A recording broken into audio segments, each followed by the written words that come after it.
Tahu nggak sih, 80% orang-orang yang menyusun resolusi tahun baru akan mulai meninggalkan atau melupakan resolusinya ketika memasuki bulan Februari. Hi, my name is Fanny, and thank you for clicking this video. Sama seperti kebanyakan orang, tahun baru itu merupakan momen yang sering banget digunakan untuk menyusun resolusi hidup baru. Sebelum memulai video ini, aku ingin sedikit membagikan sebetulnya apa sih definisi atau arti dari resolusi tahun baru.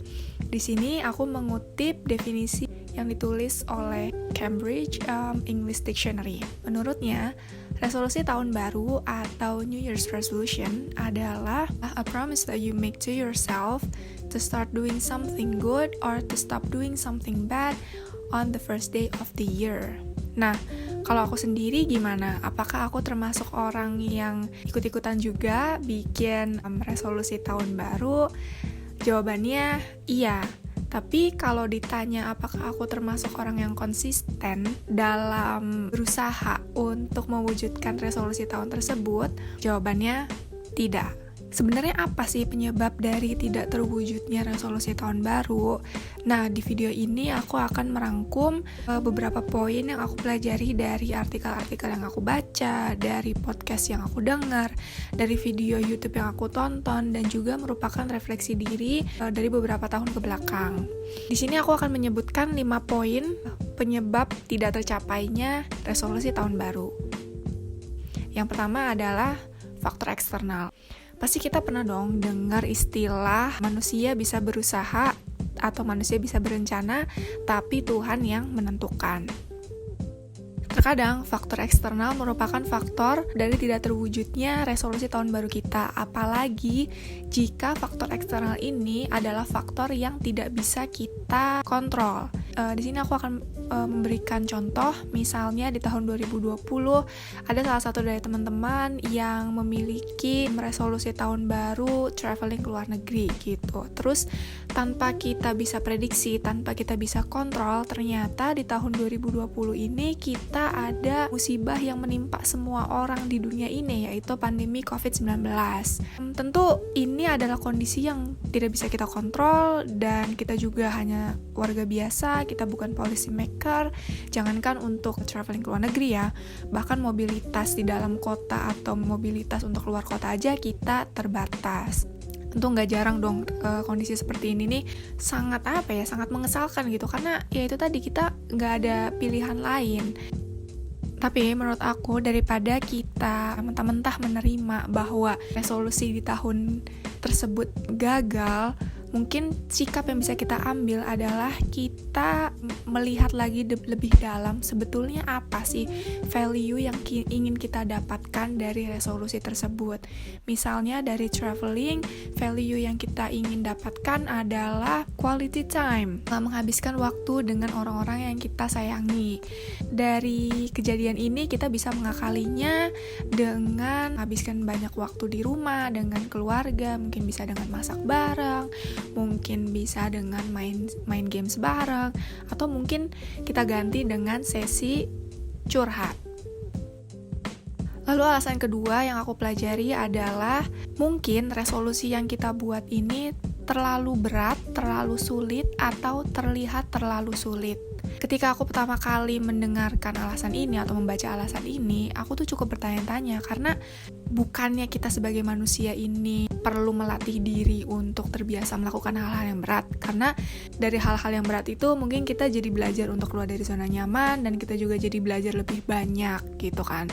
Tapi aku baru sadar gitu bahwa kita ini sebagai manusia punya human nature bahwa kita tuh lebih termotivasi, kita lebih ke-trigger untuk melakukan hal-hal yang mudah atau hal-hal yang terlihat mudah. Nah, salah satu kesalahan yang aku lakukan dalam membuat resolusi tahun baru adalah aku menyusun goal itu terlalu sulit gitu, sehingga ketika aku melihat goal tersebut, ketika aku ingin melakukan goal tersebut, aku tuh merasa kayak, mungkin gak sih sebenarnya aku bisa melakukan hal ini gitu? Apa aku mungkin di akhir tahun bisa mewujudkan goal tersebut? Nah, yang aku pelajari, mungkin daripada mentah-mentah kita menulis goal tersebut, kita bisa coba untuk memecah goal tersebut menjadi langkah-langkah yang lebih mudah untuk kita lakukan setiap harinya. Di sini aku ngasih contoh, misalnya di tahun ini aku ingin nabung sebesar 6 juta rupiah. Daripada aku mentah-mentah tulis nabung 6 juta rupiah, mungkin aku bisa menggantinya dengan memecah kira-kira berapa rupiah kah yang aku harus tabung setiap harinya, sehingga pada tanggal 31 Desember 2023 aku bisa mengumpulkan uang sebesar 6 juta. Aku sudah mengkalkulasi, dan yang perlu kita tabung setiap harinya adalah hanya sejumlah Rp18.000. Untuk angka Rp18.000 ini sangat kecil ya dibandingkan dengan angka 6 juta. Dan mungkin ini juga yang bisa memberikan kita motivasi, karena itu tadi, angka tersebut itu terlihat mudah gitu, terlihat gampang untuk bisa kita lakukan setiap harinya. Lalu hal ketiga yang bisa menjadi alasan kenapa resolusi tahun baru kita tidak terwujud adalah goal atau resolusi tersebut kurang spesifik. Aku pernah banget bikin resolusi yang kedengarannya itu abstrak. Contohnya gini, tahun ini aku ingin hidup lebih sehat. Dan ketika misalnya 1 tahun itu udah berlalu, terus aku kayak review apa sih sebenarnya yang udah aku capai di tahun tersebut, aku jadi mikir, apakah sebetulnya di tahun ini aku sudah hidup lebih sehat? Karena aku sendiri lupa gitu untuk menentukan standar aku sendiri. Sebenarnya hidup yang sehat itu seperti apa? Apa yang aku harus lakukan agar aku mencapai goal hidup sehat tersebut gitu. Salah satu perbaikan yang perlu aku lakukan, atau mungkin ada salah satu teman-teman yang melakukan kesalahan yang sama seperti yang aku lakukan, kita perlu menuliskannya dengan lebih spesifik. Misalnya, instead of writing hidup lebih sehat di tahun 2023, kita bisa menulisnya dengan misalnya minum air putih 1,5 liter per hari, atau misalnya jogging 1 kali seminggu selama 30-45 menit. Lalu hal keempat yang aku pelajari adalah kemungkinan goal atau resolusi yang kita buat ini tidak relevan dengan keseharian kita. Dulu aku sempat punya goal untuk berhemat dengan cara aku membawa makanan atau bekal dari rumah, tanpa aku betul-betul memperhatikan gitu sebenarnya keseharian aku itu terlihatnya seperti apa.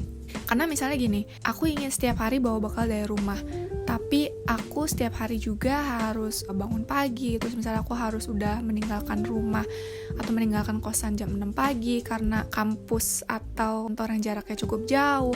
Lalu ketika aku pulang ke rumah, kondisinya udah sore dan juga udah lelah, sehingga aku udah gak ada tenaga, aku udah gak ada waktu lagi untuk masak gitu, untuk membawa bekal dari rumah. Kalau misalnya aku gak menemukan cara yang tepat untuk mengatasi hal ini, pasti ujung-ujungnya ya goal ini atau resolusi ini gak akan terwujud ya, gak akan tercapai. Waktu itu aku mengakalinya dengan masak hanya 1-2 kali seminggu. Jadi sekali masak itu aku masak dengan porsi yang banyak, dengan porsi yang besar. Aku meluangkan waktu seringnya weekend untuk belanja. Terus aku juga meluangkan waktu juga di weekend untuk masak dalam porsi besar. Dan makanan itu akan aku bagi-bagikan ke porsi-porsi harian. Lalu menyimpannya di kulkas, dan yang perlu aku lakukan hanya menghangatkannya di microwave. Alasan kelima, dan mungkin alasan yang fatal penyebab dari tidak tercapainya resolusi tahun baru adalah kita nggak tahu alasan kenapa kita mau melakukan resolusi tersebut. Pernah nggak sih? Pasti pernah banget lah kita melakukan resolusi sesuatu karena ikut-ikutan orang gitu. Kenapa sih kita punya resolusi untuk hidup sehat? Kenapa sih kita punya resolusi untuk berhemat? Kenapa sih kita punya resolusi untuk daftar beasiswa? Kenapa sih kita punya resolusi untuk daftar S2 dan lain sebagainya? Dan menurut aku, apapun alasannya, tidak ada yang salah ataupun benar. Karena misalnya ada dari teman-teman yang resolusinya ingin berhemat. Mungkin ada yang ingin berhemat karena ingin liburan ke luar negeri atau ingin membeli rumah. Semua alasan tersebut sah-sah aja selama yang penting kita tahu kenapa kita melakukan hal tersebut. Karena aku yakin ketika kita tahu alasannya, kita tuh akan lebih termotivasi ya, karena kita melakukan ini bukan hanya sekedar ikut-ikutan orang aja. Lalu aku juga merasa bahwa dalam menentukan alasan, kita perlu sangat-sangat jujur dengan diri kita. Kita juga perlu merasa terbuka apakah sebetulnya kita benar-benar menginginkan goal tersebut. Kalaupun kita merasa goal tersebut tidak cocok dengan diri kita atau kemauan kita, tentu sangat tidak apa-apa ketika kita ingin mencoret atau mengganti goal tersebut dengan goal yang lain. Jadi itu beberapa rangkuman, beberapa poin yang aku pelajari dari beberapa platform. Semoga informasi ini berguna untuk teman-teman. Dan terima kasih sudah mampir ke video ini. Dadah!